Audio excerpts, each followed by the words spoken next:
4, 3, 2, 1, go. Hey guys, Ranchin here, bringing on StarCraft commentary. This is going to be the losers match in Group F on the Ro32 in the Avalon MSL. Leta up against Jaedong. Oh yes, oh yes, oh yes.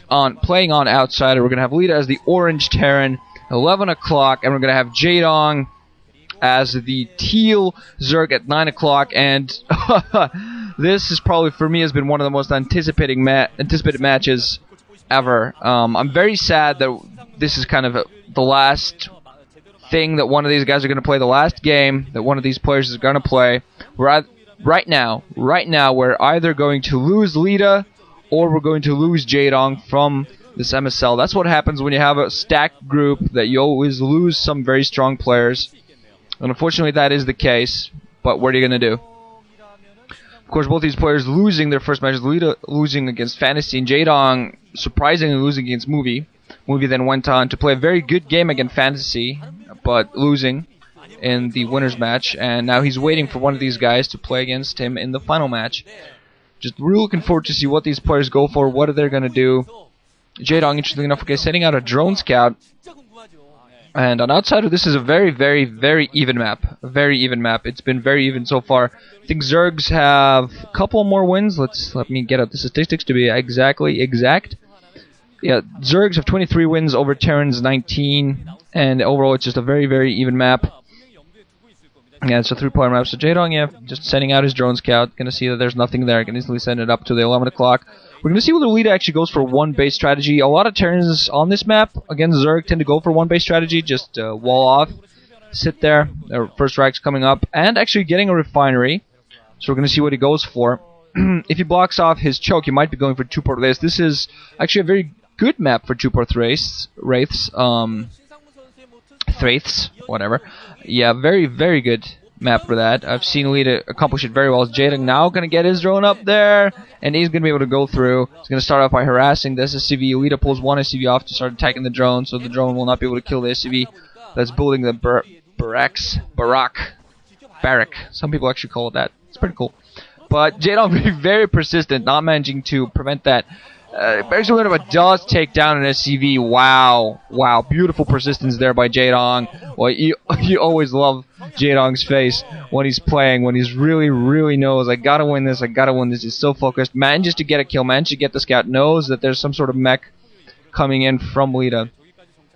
Only mining gas with one drone so far, just getting his pull down. I'm not quite sure what build he went for. I believe he went for 12 hatch, actually. He went and did some very economic harassment. Oh, has to be very careful. Almost getting his drone killed there, just forced to run it around. And Leta has his own SCV. They're possibly thinking of leading. Yeah, apparently he is thinking of leading Leta away from his own base just to prevent the scout as long as he can, trying to maybe even get those zerglings out. Leta just following the drone, thinking that, hey, he's running to the safety of his base. That's not actually what's happening. Leta actually using his factory to take part in the block, and Jaedong to block off his choke, and Jaedong actually getting his lair up just now. Starting to mine fully on gas. Should have his zerglings out soon. Has now fooled Leta, and Leta now knows where he's has to go, but he's gonna run inside of Jaedong's base right into the face of on-running zerglings. He does take a few more shots, and be very careful to get SCV by. Oh, gets caught and taken down. Sunken colony put down the natural expansion there by Jaedong, and another cute girl at the screen. We're seeing a lot of this these days. Yes, show her sucking on that straw. Okay, I'm getting distracted. 2-port wraith from Leta. Oh yes, gets his choke walled off. Doesn't really know what Jaedong does. Doesn't really know exactly what's coming inside of his base. Doesn't really know exactly what Jaedong's going to go for. Possible mutalisks, 2-base mutas. Maybe Jaedong-esque strat. We're going to see what it puts down his third hatchery now. Does have the sunken colony there, so the vulture's not going to be able to go through and do any damage. And we're going to see how Leta is effective with these 2-port wraiths. Keep mispronouncing it in a weird manner. But yeah, Leta, his wraith micro is immense. It's absolutely amazing, and really I expect this to be a very good matchup, and we're going to see how Leta manages to do against Jaedong here. Jaedong putting down his Hydro is then alongside his Spire, and looking at the polls, 76% think that Jaedong will take this, 24% think that Leta will take this. It'll all come down to how Leta is successful with these wraiths. Jaedong himself, of course, does not know that there are going to be Wraiths coming in for, but he does have the Hydrant coming up, so he's going to be able to defend that first Wraith. Wow, I keep mispronouncing that in a weird manner. First Wraith now is out on the way, just going to run around. We're going to see whether Leta actually just flies around with it a little bit and gets a couple more Wraiths before he tries to go and do full harassment, trying to not reveal his hand right away. First, second Wraith now out, Control Tower being added, so we are going to be having Cloak, but no, the Wraiths have already been spotted, and Overlord, they're going to become a victim to the Wraiths and the Marines running up alongside as well. We're going to see Leta most likely will transition back to Medic Marines alongside his Wraith build. It's a little bit cheaper. Trying to go for Mech alongside those Wraiths is very expensive, and he's still sitting only on one base, so that's what I'm expecting to do. Just those Wraiths now going to run inside, going to start by killing off, microing around, trying to kill some drones. Although Jaedong doing beautiful micro with those drones. One Hydra is also now on the ground, doing some damage. Both Wraiths, one kill done to a drone. Wraith heavily damaged though.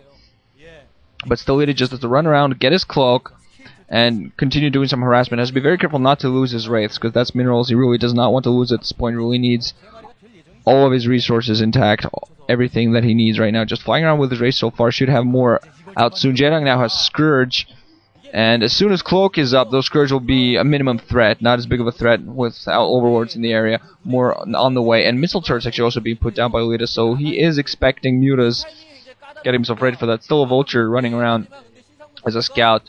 Yeah, there you go. Scourge are not going to be able to do anything. Couple of Marines on the floor alongside turrets coming up. Jaedong expanding to the lower left. I believe that's minerals and gas in that position. That's so he's going to go there, try to get his third mining base up. Leta's still at 2, and if he doesn't put down another base, just adding a rack so far, but he doesn't add another base soon, he's going to find himself economically behind. Jaedong's going to be able to get a good economy, and Leta hasn't done so much economic damage so far. Now adding in an academy. Just, he needs to go around, do some serious damage with those Wraiths, and also spot the third base. Hydra's going to move out, start attacking the Vulture. And now, meanwhile, Jaedong's actually going to go in. He has Cloak, and he's going to start off by attacking. The Overlord's instantly going to be forced to run back. Mutalisk popping in at just the correct time for Jaedong. Oh, beautiful there. Beautiful there. A little bit unlucky for Leta. Bad timing for him. Jaedong now has the base of the lower left ready. He has quite a large number of Mutalisks in the air. Going to be able to run around. And those Wraiths now just going to be forced to run back to the safety of Leta's main yet again, not really having accomplished too much damage. Didn't even take out a single Overlord. Really have to go around and do some damage at this point because it's so dangerous. Jaedong is going to have an economic advantage very soon. He's going to be able to run around with those Mutalisks. And it's all going to come down to a micro battle between these two guys. Who has better micro, less scouting SCV moving out, being taken down. Wraiths, still a pretty large number of Wraiths by Leta, but still just grouping them up. 4 so far, should be getting more soon. I think there might have been actually 2 more, and Jaedong already has grouping up, getting even more Mutalisks, and probably is thinking of going for there. Has 4 Overlords alongside that are speed upgraded, do have speed. The Mutalisks are going to be flying in, so now Leta's going to have to defend. He has a turret. I'm not quite sure if he's putting any more down. He has a couple Marines on the floor. 1 Overlord heavily damaged. Mutalisks are going to start up flying in first. There are some Scourge in the group there, though. Scourge haven't done anything so far. Scourge have been taken out, so the Mutalisks are not going to be able to use the Scourge to help him take it out. Jaedong now going to be forced to fly in with those Mutalisks. When you see how he managed to do, he's actually going to go for it. It starts off by picking off a medic, so those Marines are not going to be able